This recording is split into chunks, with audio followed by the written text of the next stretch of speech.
Amados e queridos irmãos, vamos para a segunda parte então aí da nossa lição. Antes de nós começarmos, nós vamos falar sobre Davi, um pecador arrependido. Você que está chegando aí no nosso canal, conheça aí os nossos vídeos, se inscreva, deixe o seu like, compartilhe. Isso é importante para nós, pois o YouTube entende que o nosso trabalho ele tem relevância e com isso nós iremos alcançar mais vidas através da propagação do Evangelho. Então nós vamos falar aqui sobre Davi, um pecador arrependido. Então olha, o pastor Valdir Alves, que é o comentarista dessa lição, ele inicia o segundo tópico dizendo que o pecado nos afasta de Deus e o perdão só é possível após o arrependimento e a confissão. E concernente aos pecados de Davi, ele ainda diz que Davi, já rei de Israel, viu Betseba, esposa de Urias, um de seus soldados, tomando banho e, movido pelo desejo, cometeu o adultério. Então a gente entende nesse início de segundo tópico que Davi foi um pecador que se arrependeu. A Bíblia, é importante dizer que ela não romantiza Davi. Ela revela um homem real, ungido, escolhido, porém falho. Deus, ele vê essas coisas em Davi. E a gente entende que Deus, ele vê essas coisas em nós. Eu sempre costumo dizer que não é a nossa visão de querermos ser perfeitos que nos levará à salvação. Mas é o fato da intenção do nosso coração em entendermos que em meio às nossas falhas, nós iremos nos deparar com a misericórdia de Deus.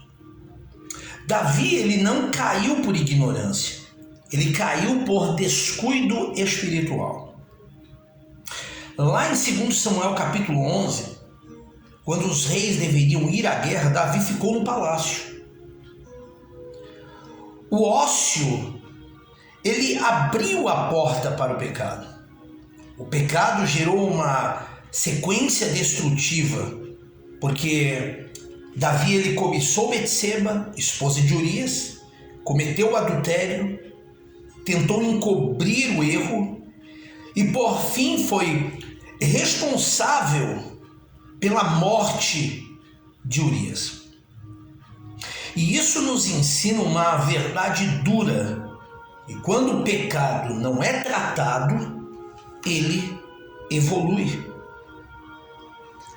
Mas nós vemos aqui no tópico 2 que Davi, ele se arrepende.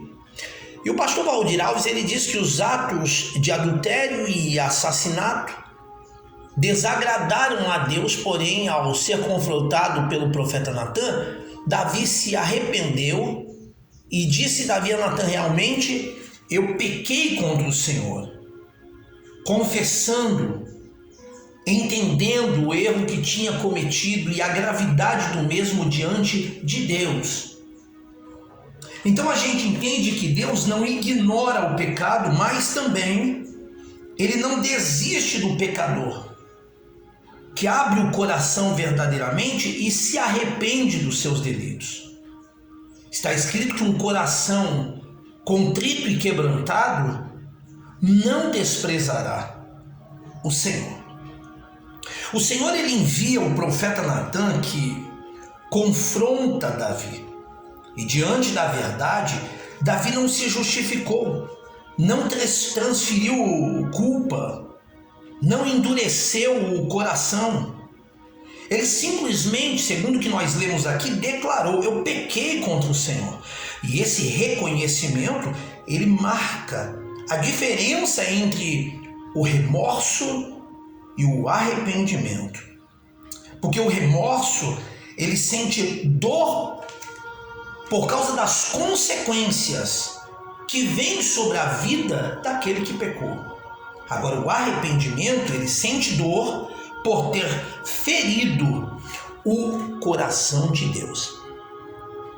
E depois ele fecha esse segundo tópico dizendo que Davi foi sincero e grato.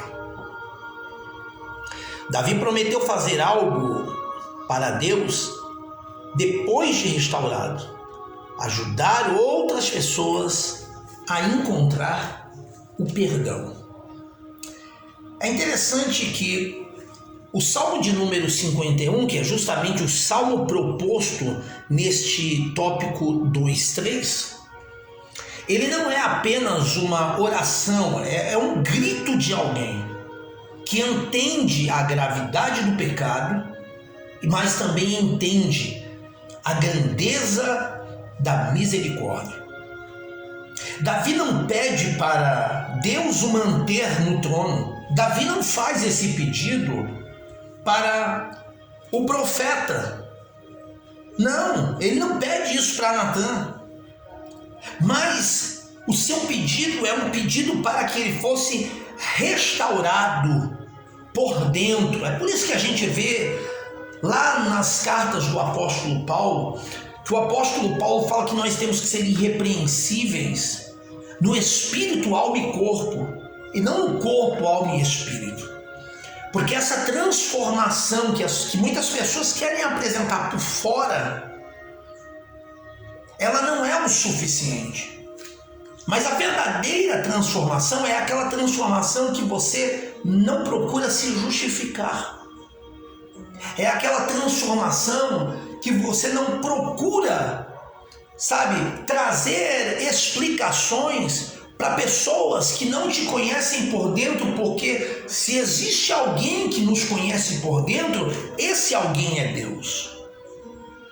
Então essa transformação, ela tem que começar por dentro, porque a Bíblia fala que Deus ele sonda tanto os rins como também o coração do homem.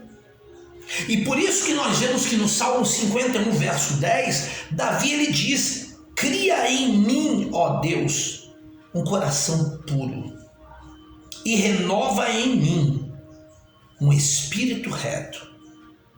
Ou seja, ele entende que sem santidade não há comunhão e que a restauração ela começa no interior. E assim nós terminamos essa segunda parte dessa lição.